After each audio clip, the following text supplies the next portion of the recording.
Hello, boxing fans. Welcome to an episode of World Championship Boxing. And today we are talking about the Canelo versus Kovalev fight. And I am joined once again by One Silva. How you doing, man? Hey, good afternoon, Logan. Good afternoon, fight fans. As we talk about another milestone achieved by Saul Canelo Alvarez and in his quest to become an all-time great, if he's not there already, and Sergey Kovalev, who's had a tremendous career, a Hall of Fame career. He's had a great career. But it's time for him to give it up because his legs are shot. And he threw no power punches last night where he relied on his jab, which was enough to keep him in the fight. I had it dead even after 10 rounds. But it's not enough to beat high-class, great fighters in this sport. He'll be 37 years old in a couple of months. And he took a horrific knockout loss last night. He's done. He needs to leave it alone. How much was this a function of Kovalev being shot, and how much was it a function of Canelo just being great? It's a combination of both. Canelo is a great fighter. Right now, as far as you know, there's been a lot of great Mexican fighters. Those that have listened to this program, we've done 13 or 14 Mexican fighters on our greatest performances, their careers. Outside the United States, there's not another country that's had more great fighters than Mexico. Unfortunately, some of the great Mexicans built their record on fighting one stiff after another, namely Julio Cesar Chavez. A lot of people are criticizing for Canelo, but in the last 5 years, you could count on one hand the number of guys that had no business being in the ring with Canelo Alvarez. Julio Cesar Chavez spent a career beating one cab driver after another. Canelo doesn't do that. And he moved up to light heavyweight, and he fought a still dangerous Sergey Kovalev, who in 2019 had two tremendous victories. His rematch victory over Eleider Alvarez, who had knocked him out last year, and Anthony Yarde, an up-and-coming fighter from Great Britain, who also staggered Kovalev, and Kovalev recovered and knocked him out. So a lot of people are criticizing Canelo for fighting Kovalev. First of all, he was the only light heavyweight champion available to fight because Bivol had already signed to fight a stiff named Lenny Castillo, and Beterbiev and Voschik had already signed for a unification fight when Kovalev signed to fight Canelo.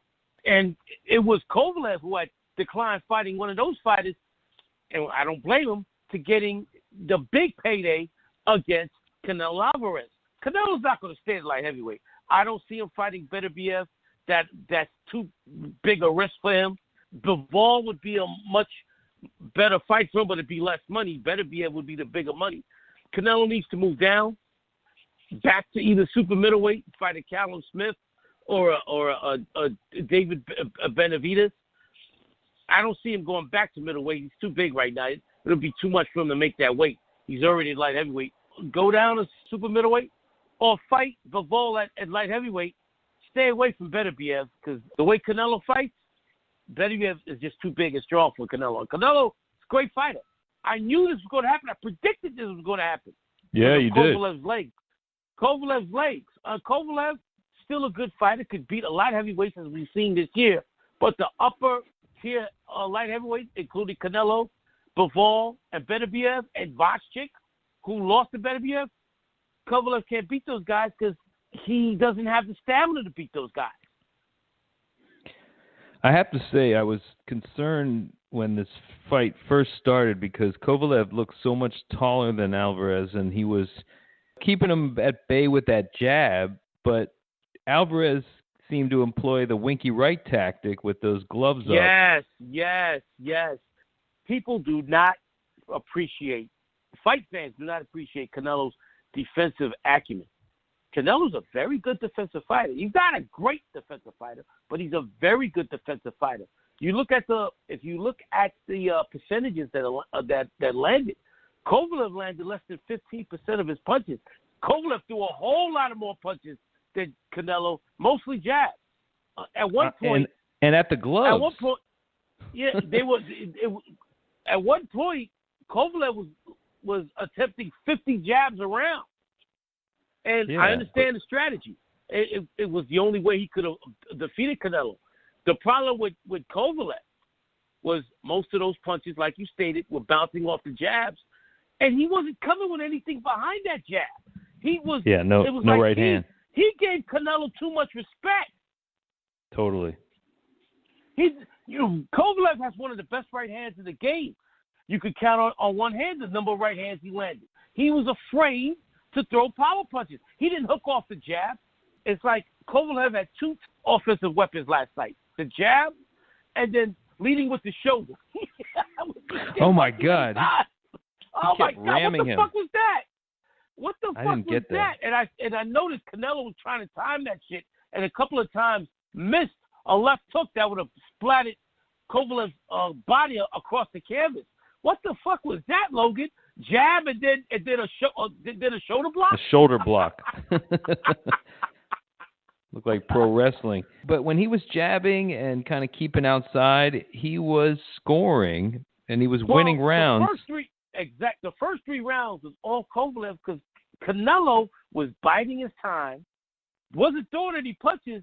It was like rope-a-dope, but in the middle of the ring, where he's just getting Kovalev to tire himself or exert a lot of energy. And Kovalev exerted a lot of energy throwing all those jabs. I mean, it was like you're playing a video game and you're tapping the same button. But while it was winning him rounds, it wasn't doing anything to Canelo. It was like tickling his ass. He wasn't hurting Canelo. Just throwing jab after jab after jab. Canelo is biding his time and trying to counterpunch that jab, which he began in the fourth round. He began countering that jab with nice right hands to the body, combinations to the body, and rounds 4 and 6 I gave to Canelo because he was landing the better shots and he was beginning to go to the body. After 6 rounds, I had Kovalev winning 4 rounds to 6. And then in the 7th round, Canelo, best round for Canelo. As he dominated the 7th round, he began to land many more body punches, and Kovalev began to tire. And Kovalev said after the fight that after the 6th round, he was exhausted. Why? Because he threw all those jabs and nothing behind it. He didn't hurt Canelo one time because you're not going to hurt anybody as great as Canelo with a fucking jab. And Canelo's timing the jab, and Canelo's blocking 85% of your punches. So after 7 rounds, I had 4 rounds to 3. 8th round, I gave to Kovalev, but it was a tough round to score because Canelo, once again, was going to the body. The 9th round was another good round I gave to Canelo, and the 10th round I gave to Canelo as Kovalev began to tire. His jabs weren't going nowhere near the mark, and he was going in with that shoulder more and more, and the referee warned him throughout rounds 9 and 10 about that shoulder. It was a sign of exhaustion. And also, Logan, you notice when he did the shoulder block, he was trying to tie up Canelo. Canelo one time didn't allow him to get inside a clinch.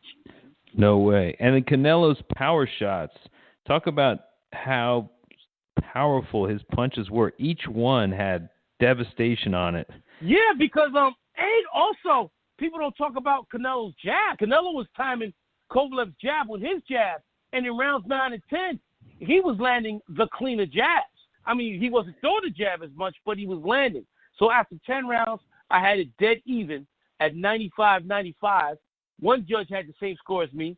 2 other judges had Canelo winning 96-94, and I understand that because, Logan, there were several rounds in this fight that it could have gone either way. Kovalev throwing a whole bunch of jabs, Canelo landing the more potent shots.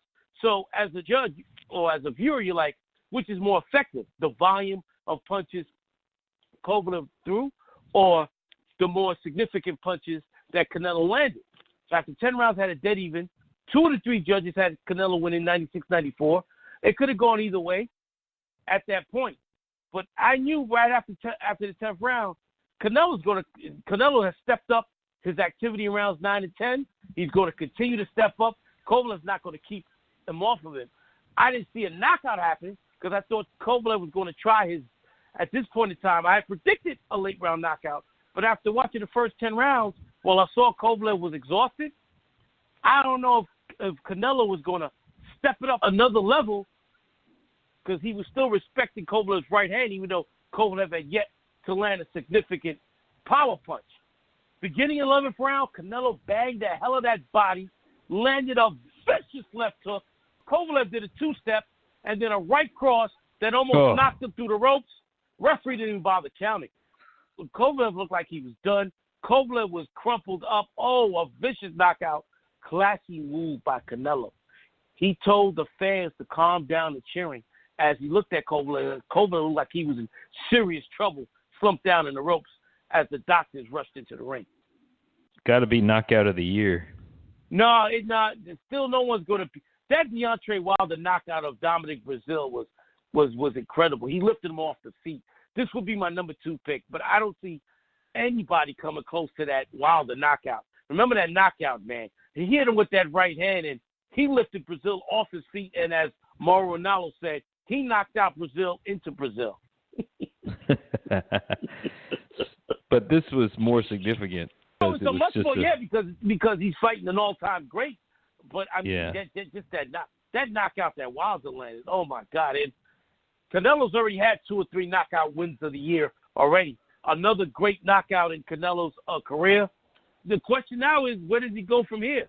I know Kovalev wants a rematch, and that'll be a quick money grab for Canelo. That'll never happen. But it would be worse. Kovalev wants it. He wants a rematch. I know, but Canelo won't do it. Canelo's like, I'm done with you. I fucking killed you. You know, I mean, if it was closer, maybe. I have a huge complaint. DAZN, what the fuck are you doing? They made a deal with ESPN and UFC that they wouldn't start the fight till after the UFC card ended. And then UFC purposefully kept that card going. The UFC card didn't end till what, 1 a.m? The fuck? It was a injustice to not only, and a disservice to not only the fans in the arena and the fans watching on TV and the fans in movie theaters watching the Canelo fight. It was a disservice to fans in the Garden last night because you're waiting and you got these fans in their seats till 1 o'clock in the morning, and in Vegas, while it's a 3-hour time zone difference, it's not the guys don't get in the ring till 10:15, and Vegas is used to these fights ending an hour earlier, and then the fight ends at 11:15 Vegas time, 2:15 our time. Well, 1:15 our time because luckily we had daylight savings time, but it was a disservice at DAZN. What the fuck are you doing? How are you gonna make a deal like that? They got a lot more buys out of that. I mean, it made they need it. Financial. It makes financial sense to them for one night because DAZN's bleeding money. They're giving all these fighters all this fucking money. Anthony Joshua, Canelo Alvarez, Triple G, but they're not getting numbers to justify these salaries. I said it before. DAZN, if they get past next year, it'll be a miracle. All this money they're spending, and they're not getting the bang for their buck. If the Garcia fight had gone a little longer, it would have started around the same time, don't you think? Like, let's just say the Garcia fight went the distance. It didn't matter. The Garcia fight ended at 11:15. They waited 2 hours. 2 fucking hours to put that fight. Come on. That's true. Real quick with Ryan Garcia, for the first time in his career, I was impressed. I thought he was just a pretty boy, a De La Hoya wannabe. De La Hoya was trying to build the second coming of him. This kid's the real deal. Romero Duno is a tough, good fighter. Nobody's ever done that to Duno. And he put him away in 90 seconds. Just a tremendous performance by Ryan Garcia, who's now probably, since Shakur Stevenson has won a belt, either number 1 or number 2 prospect in the United States after Devin Haney. Garcia, with his looks and his style, is going to make a lot of money for both himself and Oscar De La Hoya. Just a tremendous win. Another fight that happened on the undercard, and this kid has a lot of charisma, Blair the Flair Cobbs, who comes to the ring in wrestling music and is a huge Ric Flair fan and does the woos. Fought Carlos Ortiz and was knocked down in the first round, but got up and put on an impressive performance, and he broke one of Ortiz's ribs, with his body punching as Ortiz quit his corner. So a very impressive win for Blair Cobbs, who got the gift of gab, very colorful character, and a very good fighter. Very good up-and-coming prospect, one of the top 5 prospects in the United States. Before we continue with Canelo, also want to talk, there was a fight last night. Did you get to see the fight on ESPN between Miguel Berchelt and Jason Sosa? Oh, yeah. Yeah, Miguel Berchelt is a perfect example of a fighter who, when he becomes champion, becomes a better fighter. I love his style because, Logan, he's an excellent boxer puncher who goes to the body. And when he hurt Sosa, he beat the hell out of Sosa's body before finally they stopped. His corner almost ran in the ring and stopped the fight in the 4th round. Tremendous performance by Berchelt against a tough – Jason Sosa's a tough, good fighter. Sosa showed a lot of heart. He showed a lot of heart. Yeah, well, he always – every fight he's in, he shows a lot of heart. That's his M.O. He's a good fighter who's got a tremendous chin. Berchelt knew this. That's why he went to the body, finished him in the 4th round. And Berchelt at junior lightweight has a lot of options. He's a top-ranked fighter. He could fight Lomachenko after Lomachenko gets the winner of Richard Comey versus Teofimo Lopez. And he would be an excellent opponent for Lomachenko because he goes to the body and he has a tremendous right cross. 2 of the ingredients that you need against a great southpaw, all-time great fighter in Loma. So, tremendous win for Miguel Berchelt, who continues to improve after winning the junior lightweight championship 2 years ago. What other fight that I saw last night? Brian Castillo versus Wally Omotoso on a Fox Sports card. It is what it is. Castillo's a nice, good young fighter, but that fight didn't do much. He fought a fighter that wasn't on his level, and he did what he had to do as they stopped the fight after 5 rounds. Back to Canelo. What's the future for Canelo? Logan, what would you suggest Canelo do? Because he's got a ton of options. He's the number 1 star in boxing, and it's not even close. What should he do? He's got so many options. So many people want him to do this, do that. One thing Canelo has done, like his mentor Oscar De La Hoya, he's made the right decisions throughout his career, and he's made the most money because of it. Whatever he does financially has to make sense. What would you suggest he do for his next fight? Andrade. I mean, that's what I want to see.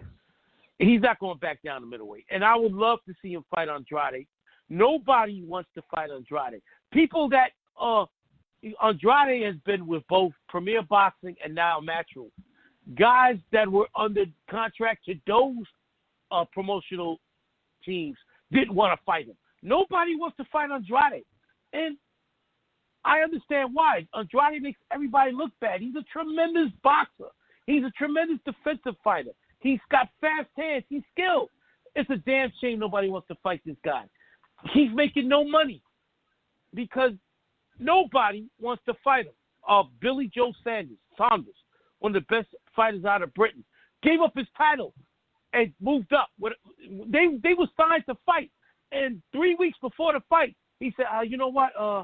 I cut my toenail. I can't fight." And some bullshit he came up with, and he backed out of the fight. Triple G refuses to fight Andrade, and they're both the zone fighters. And Triple G knows Andrade will make him look like a fucking fool, moving around, and Triple G will be lucky to win 2 or 3 rounds. He refuses to fight Andrade. Canelo's not going back down to middleweight. He could have fought Andrade earlier this year after the Jacobs fight. No, nobody wants to fight Andrade. It's a crime. It's a crime. And Triple G should know better because Triple G, a lot of guys didn't want to fight Triple G. Miguel Cotto ducked Triple G. And here is Triple G ducking a fighter. I don't want to hear this nonsense. Oh, I'll fight everybody. This guy, nobody wants to fight him. It's a damn shame. And I understand why Canelo won't fight Andrade. It's going to be hard to go back down to middleweight. And if he did, he drains himself. And he fights a guy who historically has given Canelo the most problems. Canelo's toughest fights, Floyd Mayweather, Austin Trout, Erislandy Lara, even Danny Jacobs, were guys that moved a lot. Also, financially, it's got to make sense. It's not going to make sense for Canelo because he's not going to make a lot of money fighting Andrade and possibly losing to Andrade. No way, yeah. I would love to see. I love that suggestion, Logan. because it's the best fight out there stylistically for us to see. Canelo having to cut off a guy against Andrade, it would be Andrade's toughest fight to date, and it would be a classic because Andrade is going to have to fight because Canelo's going to bring it to him, and that fight to me is a 50-50 fight if it happens. But I don't see Canelo ever going back down to middleweight. It's not I'm a money. surprised he hasn't vacated his titles. It's not a money fight. The money fight is Andre Ward or Triple Andre's G. not coming out of retirement. Yeah, Andre's he's not coming out. He's not coming out of retirement. Andre is comfortable. He's home. He plays with the kids all the time. He hasn't put on. He retired 2 years ago. He's not coming back. But that Triple would be G a big money fight. It would be a huge money fight. Probably the biggest money fight for either fighter right now. But that fight's not happening. And a third fight with Triple G makes no sense because while Triple G would get big bucks for it, Canelo's going to bludgeon Triple G. Triple G's got no defense left. He's a fucking punching bag. It's funny. People criticize Canelo for not fighting Triple G a third time, but fighting Kovalev. Kovalev and Triple G are the same age. They both have the same amount of ring wear. The fuck? And you saw Triple G was lucky to win his last fight, a fight that I thought he lost, against a guy that's not as good as Canelo. And Shevchenko hit Triple G all fucking night. What about Callum Smith? There you go. That's the fight I want to see. Callum Smith in his prime. No one's come close to beating Callum Smith. Callum Smith is an excellent boxer. That would be a great fight at super middleweight. That's the fight I want to see. Okay, yeah, that's doable. And if they have that fight in England, they could put that in a soccer stadium. It will easily do 90,000 in a soccer stadium. Yeah, I just did not see any power in Kovalev. But the thing is, it's there, Logan, because in his last two fights, he hurt his opponent. Yeah. Right. But he didn't. He fought too safe. I understand. He was conserving his energy, which made no sense if you think about it. Monday morning quarterbacking, because he lost anyway. Why not go out with what you got?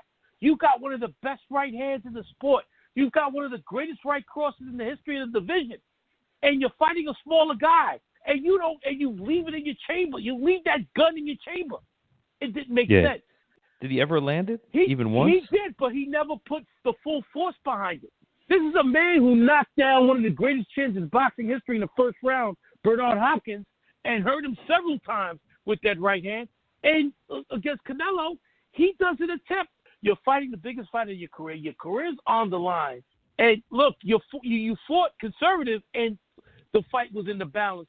If he would have threw that right hand the way he could throw it, who's to say he doesn't hurt Canelo and try to knock him out? He's trying to win by decision on aging legs. Spence versus Canelo?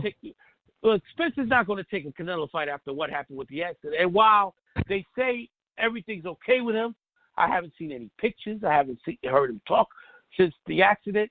What is going on? It should be. Is it worse than what they're claiming? Because I have seen no pictures of Errol Spence since after the accident. We haven't heard him speak. Right. We haven't heard anything. What's going on? I don't know what's going on with Errol Spence. His team is claiming he's all right, but he hasn't talked to anybody. And in this age, Logan, of Instagram and Twitter and Facebook and Snapchat, where everything is photographed, everything is videotaped, everything is caught on camera, we haven't seen a single picture of this guy since the accident. We saw the car, but we haven't seen pictures of him in the hospital. We haven't seen pictures of him at home, rehabbing, nothing. What's going on? It's the biggest secret since Kennedy's assassination. Do you think a prime Kovalev would have beaten Canelo? Yes. Canelo wouldn't have fought a prime Kovalev. That would have been ridiculous. That would have been out of the question. Now, I want to hear your rant on Logan Paul, because they're doing an event with him. Well, I said, who the fuck is this motherfucker? He's a YouTube guy. Yeah. How the fuck does this guy get a main event on a streaming service? Oh, my God. What the fuck is this bullshit? Logan Paul, KS1. What the fuck? No, I know KRS1. The fuck's a KS1? Well, it did very well on YouTube, the first fight. And then I heard that they fought before? How do you sanction this shit? Yeah, they fought with headgear on the first time, like an amateur fight. This is criminal. This is. Oh my God. This is professional wrestling. You got YouTube guys headlining a professional boxing card? The fuck out of here. Yeah, and because there's real fighters fighting underneath them. The number one prospect in the sport today, Devin Haney, is on the undercard. And that's the only reason I'm going to be watching it. Plus, I'll watch that. And when that shit comes up, I'll be watching something else. And I ain't watching that train wreck.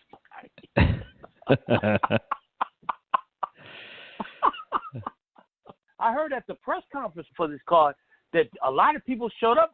I guess this Logan Paul has a huge following on YouTube. Oh, my God. The fuck? Yeah.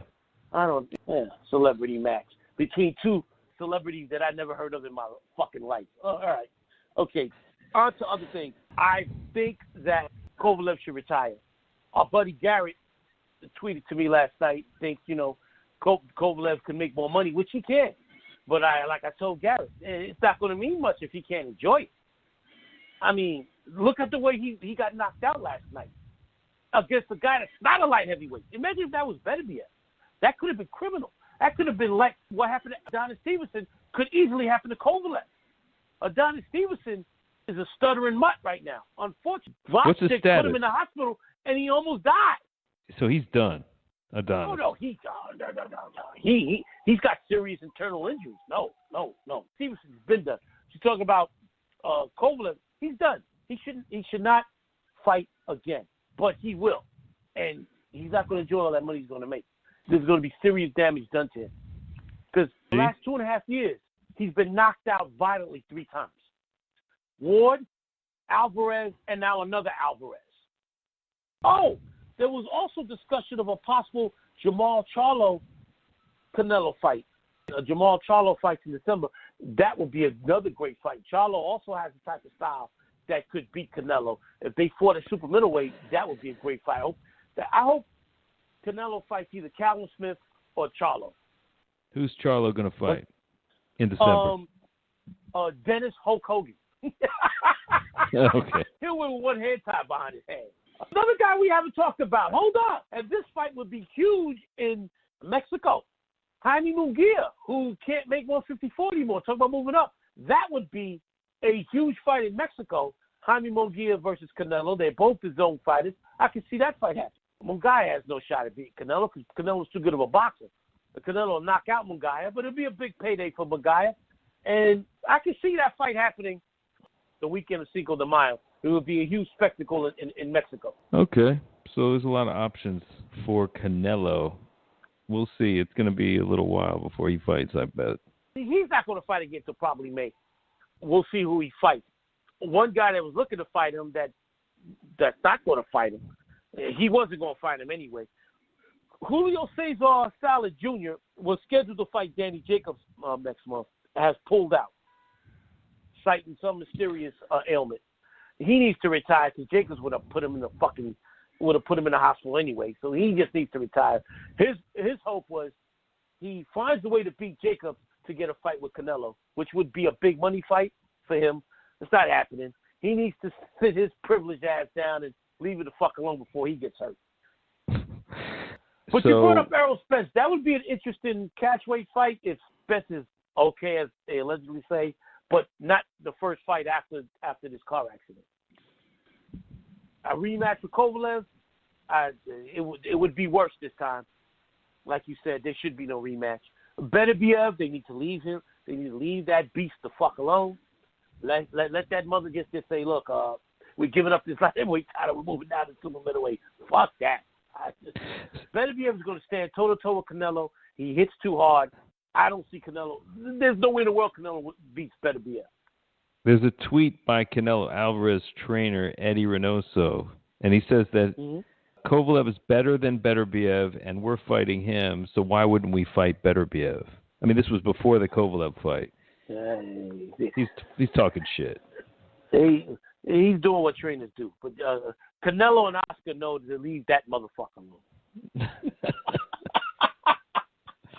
Like I said, Oscar De La Hoya fought everybody except one person because that person would have mopped the floor with him. He never, ever thought about fighting Ronald Winky Wright. because Ronald Ricky White style would have made Oscar look stupid. Oscar would have been bouncing that jab off the gloves like Kovalev and getting hit with combination after combination and would have looked real bad. So, no. Beterbiev will be Canelo's Winky Wright. He's going to stay the fuck away from him. Next Thursday, the World Boxing Super Series Bantamweight Championship Tournament Final between the Ring Magazine Bantamweight Champion Naoya Inoue against Nonito Donaire, the winner to become the World Boxing Super Series Championship trophy winner.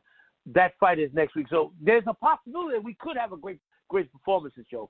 If Inoue does what I expect him to do, because as great as Donaire's been looking the last year, I don't see any way in the world other than landing a tremendous shot to Inoue's face that he could win this fight. If Inoue destroys Donaire like I expect him, we could be doing the greatest performances of Naoya Inoue next week. So either that or a fight recap if the fight is competitive. Okay. Are there any fights on the undercard that we'll be looking at? Inoue's brother fights on the undercard, and he's not the fighter Inoue is, which is no disgrace because there's not too many fighters in the history of boxing that are that good, especially from Japan. He's a good young fighter. He's on the undercard. We might look at that. And real quick, let me see what fights are on next week on the cable channels to see if there's anything significant for us to talk about. Oh, we got two of the best young prospects in boxing. We got Jamal Herring fighting Lamont Roach. That's definitely a fight we could look at. And fuck that. We're definitely not talking about Logan Paul. All right, so there's at least two fights to talk about next week. There's a fight on the undercard of Logan Paul. Yeah, Devin Haney. Devin Haney will be fighting, and Billy Joe Saunders will fight. Another one of the guys that's been ducking Andrade, and it's also a possible Canelo opponent. And Billy Joe Saunders is an excellent boxer, but he doesn't have the firepower to defeat Canelo, in my opinion. But that's another possible opponent for Canelo Alvarez is Billy Joe Saunders. So yeah, we're looking at Inoue versus Donaire. His brother Takuma Inoue fights Nordine Ubali. We could be looking at that if that fight is interesting, if the fight turns out to be decent. Jamal Herring versus Lamont Roach, that should be a very good fight. Lamont Roach's first title opportunity at junior lightweight. And then Devin Haney's fight. Devin Haney is a fighter to watch. And Billy Joe Saunders, who fights another bum. His bum of the month club. So we'll be looking at that. And then we got the next fight recap after that will be November 23rd. Deontay Wilder versus Luis Ortiz, the rematch. The week after next, we'll be doing another greatest performance. I'll let you know which fighter that'll be. And a shout out to you, big man. I'll talk to you next week. All right, man. Thanks everybody for listening. We'll talk next week with another fight recap. Peace.